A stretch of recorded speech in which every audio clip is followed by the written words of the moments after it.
поводу презентации. На самом деле их можно использовать в самых разных случаях. Я правильно понимаю, что вы все преподаватели младшей школы? Да? У вас много предметов. Да?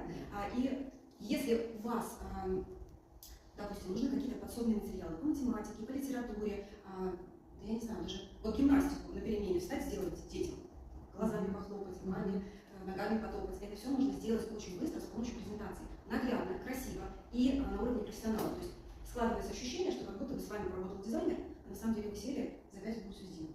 Как это делается? Есть бесплатная сеть Gamma, она выглядит как обычный сайт. То есть вы туда заходите, как зарегистрироваться, я в чате приложу ссылочку, можно вот по общей ссылке зарегистрироваться, можно по реферальной.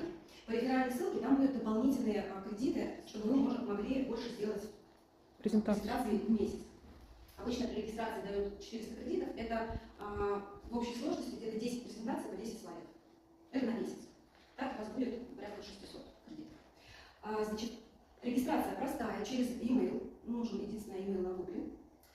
Туда заходите и дальше собираете как конструктор. Если у вас есть готовый текст, он может быть подготовлен с помощью нейросети, вы его можете написать сами. Можно сделать его, например, какими-то общими тезисами и попросить Гамму расписать более подробно. И она вам допишет то, что не хватает. Сделает материал более живым, более интересным, подробным. Или, например, если наоборот у вас очень большой материал, и нужно его структурировать и уменьшить, сжать, то вы тогда выбираете возможность сжать и сделать конспект на основе вашего материала. И Gamma сама подставит весь этот текст, предложит вам картиночки, расположение, вам останется только выбрать цветовое решение, ну, там, может быть, заголовочки поменять, может быть, картинку какую-то добавить, которую вы хотите. И все. То есть вот нажимаете пару кнопок, и у вас на экране просто магия. Готовый материал по любой абсолютно теме, какой хотите. Можно делать интересные, например, задания для детей. Притом вы сразу прописываете, допустим, в текстовой нейросети в ЕГЭ-чате, предложили мне до такого-то класса, по такой-то теме, например, математика, да? Вот столько-то вариантов заданий.